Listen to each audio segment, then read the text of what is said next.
সব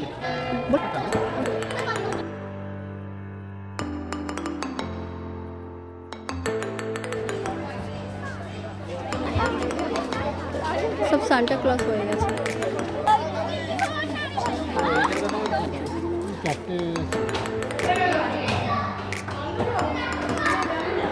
আমরা এমন এক দেশে বসবাস করি যেখানে সকল ধর্মের মানুষের মিলনস্থল। হিন্দু, মুসলিম, শিখ, খ্রিস্টান সকলে মিলেমিশে আমরা এদেশে বসবাস করি। এই ইমামবাড়া হলো এদেশে বসবাসকারী মুসলিমদের তীর্থস্থান এবং পবিত্র মসজিদ। এই ইমামবাড়াতে আজও বড় করে মহরমের দিন উৎসব পালন করা হয়। হুগলি জেলার অন্যতম পর্যটন কেন্দ্র হলো ইমামবাড়া, শিয়াপন্থীদের অন্যতম তীর্থস্থান ইমামবাড়া। তো আজকে আমি চলে এসেছি ইমামবাড়াতে, আর আজকের ভিডিওটা হতে চলেছে ইমামবাড়াতে ঘুরে। তো সম্পূর্ণ ভিডিওটা দেখতে থাকো, ঠিক না?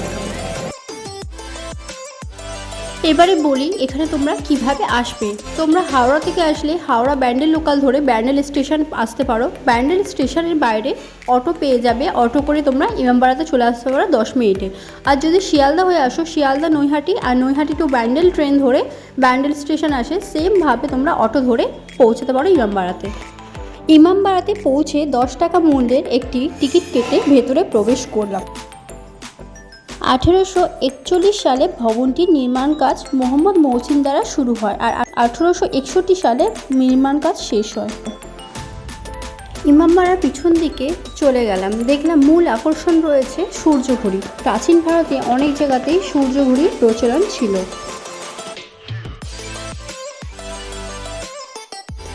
এটা হলো মূল মসজিদের অন্তর্মহল। এর ডান দিক দিয়ে যে রাস্তা রয়েছে, এখান থেকে অন্তর্মহলে যেতে হয়। মসজিদের অন্তর্ভাগে ঝুলন্ত লণ্ঠন, মোমবাতি আর মার্বেল দ্বারা সাজানো হয়েছে। ইমামবাড়া প্রতিদিন খোলা থাকে, সকাল 8টা থেকে বিকেল 4:30 অবধি।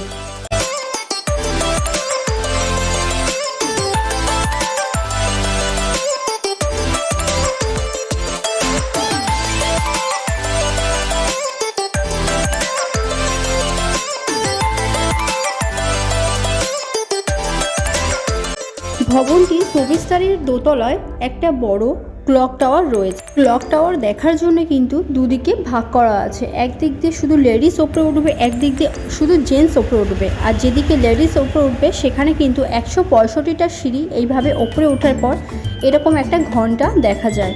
তার থেকে ওপরে বেশি গেলে ক্লক টাওয়ারটা দেখতে পাবে। 165টা সিঁড়ি আমি ওপরে উঠতে পারিনি, তোমরা গেলে ঘুরে আসবে 165টা সিঁড়ি ওপরে উঠে।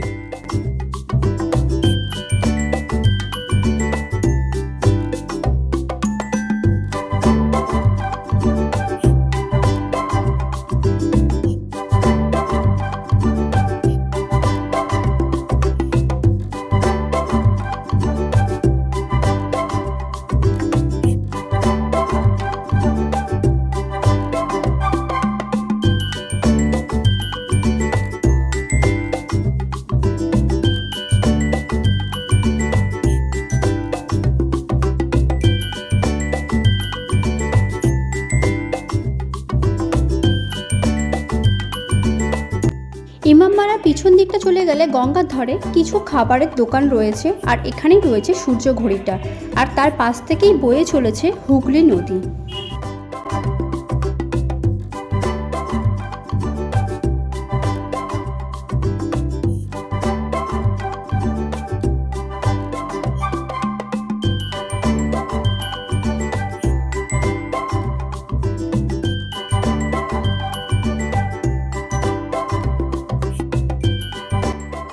ছুটির একটা দিনে সময় কাটানোর জন্য বেস্ট জায়গা হুগলির ইমামবাড়া। তোমরা যারা এখনও আসোনি তারা একবার আসো, ঘুরে যাও। আজকের এই ভিডিওটা এখানেই শেষ করছি। তোমাদের কেমন লাগলো অবশ্যই আমাকে জানিও। দেখা হচ্ছে অন্য কোনো ভিডিও তোমাদের সাথে।